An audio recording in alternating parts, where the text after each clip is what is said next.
Hoje temos na mesa um material fascinante.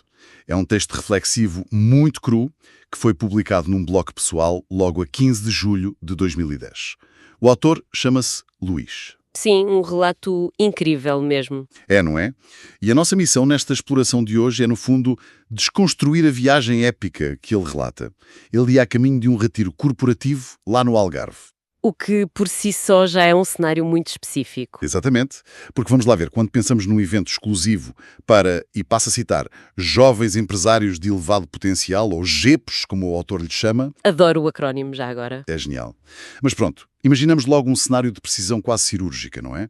Para quem nos acompanha, pensa em fatos impecáveis cortados à medida, carros de alta cilindrada parados à porta de um hotel de luxo, aquele networking super agressivo e calculado, aquela energia nervosa de quem vai fazer o negócio da sua vida. Claro, aquele ambiente de pressão constante. Pois. Só que o Luís, ele decidiu romper com isto tudo. Sabes como é que ele chegou a esta cimeira de elevado potencial? Bem, não foi de carro desportivo, de certeza. De todo. Ele chegou de bicicleta. Atrasado, suado e com o pó da estrada colado à pele. É uma quebra total da norma. Total. E o que queremos descobrir hoje é como é que uma simples escolha de um meio de transporte se consegue transformar numa declaração de intenções tão profunda sobre o nosso ritmo de vida, a nossa ligação biológica à natureza e, no fundo, de onde vem a nossa verdadeira energia. Sabes, o que torna este relato tão cativante para mim não é ser apenas um mero diário de bordo geográfico até à vila de Odiaxer, ali no Barlavento Algarvio. O verdadeiro destino desta viagem é psicológico. O texto dá-nos uma janela muito, muito honesta, diria, sobre a forma como escolhemos ou recusamos absorver o mundo que nos rodeia. É uma perspectiva super interessante. Pois é, o Luís não está ali só a descrever um trajeto em duas rodas. Ele está, na prática, a desenhar uma filosofia inteira sobre o movimento humano. Então, vamos lá desconstruir isto porque a imagem mental que ele pinta é simplesmente deliciosa. Para percebermos o impacto real desta epopeia, temos de olhar primeiro para a linha da meta. O momento da chegada. Isso. O Luís conta que chegou ao Odiaxer atrasado, mas, incrivelmente feliz. E os tais amigos jipes, os jovens empresários, ficaram felizes por o ver, mas ao mesmo tempo... Completamente em choque, imagino. Em choque.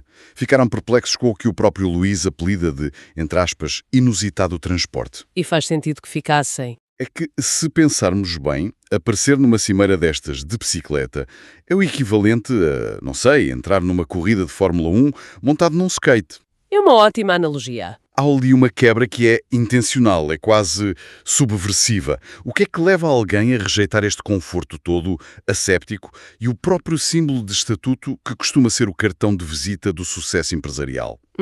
Pois. Trocar tudo isso por uma viagem que é fisicamente super exigente, não é? Eu diria que a resposta reside num conceito que a psicologia chama de dissonância cognitiva e que o Luís aplica aqui quase como uma ferramenta de choque. Como assim?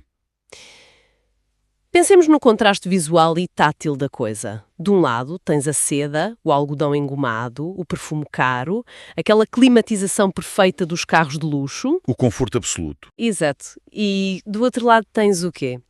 O suor. A graxa da corrente da bicicleta marcada na perna, aquele cheiro intenso a maresia e alcatrão quente. É um mundo completamente diferente. Sem dúvida. Ao forçar esta colisão de mundos, ele está a fazer uma separação consciente. Uma separação daquela mentalidade de resultados rápidos, aquela mentalidade que domina totalmente o mundo corporativo. Pois, o chegar rápido e resolver... Nem mais. Estes jovens empresários de elevado potencial estão, por definição, cronicamente focados no futuro. O próprio termo potencial refere-se a algo que ainda não se concretizou, não é? É verdade. É sempre uma promessa. O estatuto que aí vem, o negócio que se vai fechar amanhã. Exatamente.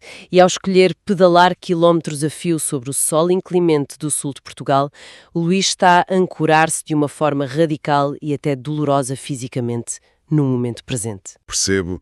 É uma rejeição daquela ideia, muito comum hoje em dia, de que o tempo que passamos entre o ponto A e o ponto B é só um obstáculo chato. Um obstáculo que tem de ser ultrapassado o mais rapidamente possível. Precisamente. É quase como se ele estivesse a fazer uma desintoxicação da cultura empresarial antes mesmo de sentar na cadeira da reunião.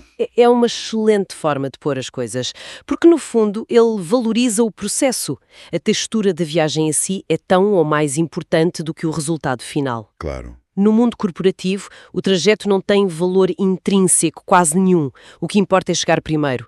Na bicicleta, o trajeto é o próprio propósito da viagem. E olha que essa rejeição da velocidade corporativa ganha um peso ainda maior quando olhamos para a logística que ele montou. Porque, para quem nos ouve, convém clarificar que isto não foi dar uma voltinha de domingo lá na rua. Não, de todo. Foi uma odisseia a sério. A coisa começou numa quinta-feira, lá bem no norte, no Porto. Mas ele, obviamente, não fez o país inteiro a pedalar. Isso seria um projeto para várias semanas. Sim, seria incompatível com as datas da cimeira. Exato. Então ele apanhou o comboio, o Alfa Pendular, levou a bicicleta semi-desmontada com ele. E depois ele sai num pequeno apiadeiro no Alentejo, em Grândola. E é aí que o cenário muda. É aí que ele literalmente suja as mãos. Ele tem de reconstruir a bicicleta ali no apiadeiro. E a partir daí, sim, pedala por aquela costa alentejana e vicentina abaixo. Um trajeto lindíssimo, por sinal. Incrível. Vai até Almograve, depois desce ao extremo de Sagres e só no fim é que corta para o interior, ali para leste, até chegar ao Diacher. E há um detalhe curioso. Ele usa uma etiqueta a uma daquelas tags no blog que é fantástica. Ele escreve: Eu, o Infante e o Farol. Epá, essa etiqueta não é nada inocente. Tem um peso histórico e simbólico enorme. Sim, explica lá isso. O Infante é, inequivocamente, o Infante Dom Henrique. Aquela figura central dos nossos descobrimentos que tem uma mística super ligada a Sagres. Ah, pois é. Faz todo o sentido. E o farol remete para o Cabo de São Vicente, o ponto mais a sudoeste da Europa, que durante muitos séculos as pessoas achavam que era o fim do mundo conhecido. O limite de tudo. Exato. Portanto, ao usar estes símbolos, o Luís não está a enquadrar isto como uma simples deslocação pendular para um hotel no Algarve. Está a enquadrar como uma verdadeira jornada de exploração. É uma expedição, É quase. isso. Uma descoberta de territórios físicos, claro, mas sobretudo de territórios internos. O farol ilumina o caminho e o infante representa aquela vontade de ir além do conforto estabelecido. É super poético. Mas aqui eu tenho de vestir a pele de advogado do diabo e lançar uma provocação. Força, diz lá. Se a ideia romântica por trás disto tudo é o regresso à natureza, à lentidão, a usar o próprio corpo, o facto de ele usar um comboio de alta velocidade para cruzar metade do país não invalida um bocadinho o propósito? Não corremos o risco de olhar para isto e pensar, pronto, que grande contradição. É um excelente contraponto, confesso. E obriga-nos a definir o que é que consideramos ser uma experiência autêntica. Pois a fronteira da autenticidade. Porque muitas vezes caímos naquela armadilha do purismo extremista. Tipo, ou fazes tudo a pé ou não conta. Mas se formos desconstruir os próprios argumentos do Luís, percebemos que essa contradição é ilusória. A sério? De que forma? Ele escreve de forma muito explícita no texto que a bicicleta se integra bem noutros meios de transporte. Ele próprio dá o exemplo do carro e do comboio. A questão é que ele não defende uma recusa cega da modernidade, não é uma espécie de manifesto contra a tecnologia, estás a ver? Percebo. Trata-se, assim, de uma viagem multimodal, pensada com a inteligência. O Alfa Pendular atua aqui quase como um dispositivo utilitário de teletransporte. O teletransporte, gosto disso. Sim, tirou-o daquele ruído industrial e urbano do Porto, de forma rápida, e depositou na fronteira exata do campo, onde ele quer realmente explorar. Ou seja, o comboio é a ponte, mas não é a viagem em si. Exatamente. A verdadeira viagem é aquela que lhe exige parar no cais de embarque, alinhar as rodas, apertar os parafusos da bicicleta ali nesta de Grândola. Essa só começa quando os pneus de borracha finalmente tocam na terra e no asfalto alentejano. O comboio é só o prefácio, o miolo do livro A Bicicleta. Nem mais. É uma forma perfeita de resumir. E repara que é exatamente nesse momento, quando a bicicleta é reconstruída em Grândola e o barulho dos carris dá lugar ao silêncio das estradas secundárias, é aí que a relação dele com o ambiente muda drasticamente. A experiência torna-se imersiva. Totalmente imersiva. E é nesta fase que o relato ganha aquela dimensão surpreendentemente filosófica de que falávamos há pouco. Ele nota que a bicicleta funciona como uma extensão de nós próprios, Depende inteiramente da nossa capacidade para avançar. E não interfere com o meio, que é o mais fascinante. É isso que ele salienta. Ele diz que a bicicleta não produz ruído, nem pó, nem alvoroço. E é essa descrição que lhe permite viver o caminho. Ouvir os sons, sentir os aromas, tudo à sua própria custa. Sem aquele filtro do vidro fechado. Exato. Eu olho para isto e, vejo uma analogia visual tão clara. Viajar de carro é como estar numa sala de cinema. Estás ali fechado no escuro, ar-condicionado ligado e vês um filme sobre a paisagem a passar na janela. Pois é. Mas viajar de bicicleta é tipo saltar para dentro do ecrã. É seres a personagem que caminha efetivamente dentro desse filme. Olha, essa analogia do cinema é brilhante, porque capta na perfeição a essência mecânica e biológica desta dualidade. Vamos lá ver. No fundo da questão, um automóvel cria uma barreira sensorial que é intransponível. Isola-nos do mundo. Ele isola-nos, sim, mas por uma questão de necessidade. A 120 km por hora, o cérebro humano não consegue processar os cheiros mais subtis da paisagem ou a mudança brusca de temperatura. A nossa evolução não nos desenhou para processar informação a essa velocidade ridícula. Faz sentido? Entraríamos em curto-circuito quase. Exato. Portanto, construímos estas caixas de metal seladas para nos protegermos dessa sobrecarga. A bicicleta, por outro lado, o que ela exige é um pacto biológico. Ela respeita a nossa velocidade evolutiva. Ali a 15 ou 20 km por hora, o nosso aparelho sensorial funciona perfeitamente. Ou seja, não existe aquela alienação brutal entre aquilo que nós queremos fazer e o que a máquina faz por nós. Pois não. Num carro basta uma ligeira pressão no acelerador para desplotar. Pronto, uma explosão controlada que nos lança para a frente sem qualquer esforço metabólico da nossa parte. Na bicicleta, nós somos o motor. É o nosso suor que gera o movimento. E a ausência desse pó e alvoroço, como o autor descreve, é o que permite a tal imersão total. É a capacidade de ouvir o vento bater nos pinhais mansos, sentir o frio repentino quando desceres para um vale com mais sombra. O cheiro a mar. Sim, cheirar a salinidade da maresia a ficar mais intensa quando te aproximas de Almograve. O vidro do carro bloqueia tudo isto. O guiador da bicicleta, pelo contrário, acolhe tudo isto. É uma diferença colossal entre ser um observador do mundo e ser um participante ativo, não é? Totalmente. Mas, e agora entra aqui o lado mais cru e prático da realidade. É que ser a paisagem e ser o motor da viagem soa super poético quando estamos a ler um blog sentados no sofá. Sim. A realidade física é outra. É que pedalar de Grândola até ao Barlavento Algarvio e apanhar aquelas subidas da Costa Vicentina, mais os ventos lá de Sagres, que costumam ser agrestes, é um autêntico castigo para as pernas. E para os pulmões. Ficas esgotado. Como é que ele lida com o impacto físico devastador de uma escolha que soa tão romântica? Ele lida com isso confrontando a realidade de frente. Não há paninhos quentes. Ele apresenta-nos o que podemos classificar como o paradoxo da exaustão. O paradoxo da exaustão. Sim, o autor não tenta romantizar a dor muscular. A certa altura, ele pergunta a si mesmo no texto, de forma retórica, cansaço, e responde, sim. Não há ilusões sobre o desgaste tremendo daquela jornada. Mas, na mesma respiração, ele invoca aquela máxima latina do Carpe Diem, aproveita o dia. E partilha uma observação clínica que eu acho fascinante. Ele afirma que, apesar daquele cansaço todo, se dorme muitíssimo melhor.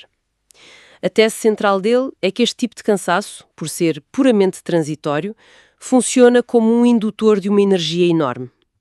E é aqui que a coisa ganha uns contornos um bocadinho, não sei, contra-intuitivos para mim. Porquê? A minha leitura inicial, muito básica, é que se nós gastamos a nossa bateria biológica a zero a pedalar daquela maneira, devíamos ficar sem energia de todo. Acabou, precisas de 3 dias na cama. Pois a lógica ditaria isso. A única explicação lógica que eu consigo arranjar para que este esgotamento extremo gere vitalidade é que talvez a fadiga mental e a fadiga muscular usem baterias e mecanismos completamente diferentes no nosso corpo. Estou a ver bem a coisa ou é aqui uma magia qualquer que me escapa? Estás a ver a situação com uma precisão absoluta. Não há magia nenhuma aqui. Há endocrinologia e neurobiologia puras. Ui, adoro. Explica-me lá isso. O que é fundamental desconstruir é a diferença abismal entre as diferentes naturezas do cansaço. E repara como isto nos liga diretamente aos jovens empresários de elevado potencial que o esperavam. Aquela fadiga do mundo corporativo. Mónica, é um cansaço baseado numa torrente constante de hormonas de stress, tipo o cortisol. É a ansiedade sobre as metas do próximo trimestre, o pânico daqueles dezenas de e-mails para responder à meia-noite, não é? É um estado de alerta constante. A pessoa sente que está sempre a apagar fogos. Exatamente. O nosso corpo entra num estado biológico de lutar ou fugir, mas como estamos ali sentadinhos numa cadeira de escritório, nunca chegamos a lutar nem chegamos a fugir fisicamente. Pois não, ficamos só ali a ferver em pouca água. Essa fadiga inunda o sistema nervoso, drena-nos a motivação, destrói completamente a arquitetura do nosso sono e esgota-nos a alma. É tipo um motor a trabalhar em excesso, mas com o travão de mão puxado, estás a ver? É uma metáfora perfeita. E, por contraste, o que o Luís experimentou ali na Costa Vicentina foi uma fadiga puramente física, aguda e mecânica. O esforço muscular constante e rítmico de pedalar horas a fio, exige tanta capacidade de processamento do cérebro, recruta tantos recursos do corpo só para te manteres equilibrado e em movimento, que ele essencialmente silencia a parte do cérebro responsável pelo ruído mental da ansiedade, a amígdala. Uau! Quer dizer, o cérebro está tão ocupado a pedalar que não tem espaço para estressar com o trabalho. Basicamente sim. Mais ainda, o esforço físico continuado metaboliza literalmente aquelas hormonas de stress acumuladas e liberta uma torrente contrária de endorfinas. É um reset. É um autêntico flush neurológico, uma lavagem ao sistema nervoso. No final do dia, os depósitos de glicogênio dos músculos estão vazios, o corpo está todo dorido, sim, mas a mente fica cristalina e limpa de ansiedade. O cérebro permite finalmente um sono profundo e reparador. E é dessa biologia que nasce a tal energia enorme de que ele fala. Exatamente. E sabes, a forma como ele ilustra esse renascimento na conclusão do relato tem uma beleza poética impressionante. Sim, o fim de semana termina. Isso. A cimeira cumpre o seu propósito. Ele faz a viagem de regresso e chega lá para a noite do domingo. E no momento em que estaciona a bicicleta na garagem, o Luís escreve que sorriu para ela e pensou que, e cito, quem estava cansada era ela. Que é lindo. Ele transfere a carga toda da exaustão humana para um objeto inanimado, de metal, óleo e borracho. E esse antropomorfismo final, não é? Esta humanização da máquina cansada, é a prova cabal de que a vitalidade dele tinha sido plenamente restaurada através do esforço. A bicicleta cumpriu o seu propósito simbiótico de uma forma magistral. Absorveu a ansiedade toda. Absorveu a ansiedade, o peso das expectativas, o stress ao longo daquelas centenas de quilómetros e transformou isso tudo em puro movimento cinético. A máquina, as engrenagens, os pneus ficaram todos gastos pelo atrito, mas o homem regressou a casa revitalizado. É fantástico. É uma inversão lindíssima da relação tradicional que nós temos com a tecnologia hoje em dia, não achas? Como assim? Repara, nós construímos máquinas que nos poupam quase todo o esforço físico possível, mas que, ironicamente, nos deixam mentalmente esgotados no fim do dia. E aqui ele fez o oposto. Pois é, fez exatamente o oposto. É como se a bicicleta funcionasse ali como um filtro purificador gigante. A ansiedade corporativa entra pelo guiador, é mastigada pelos pedais, transforma-se em calor e pronto, fica esquecida no asfalto algarvio. Uma imagem perfeita. Para quem nos ouve na análise de hoje, acho que o sumo daquilo que desconstruímos é muito nítido.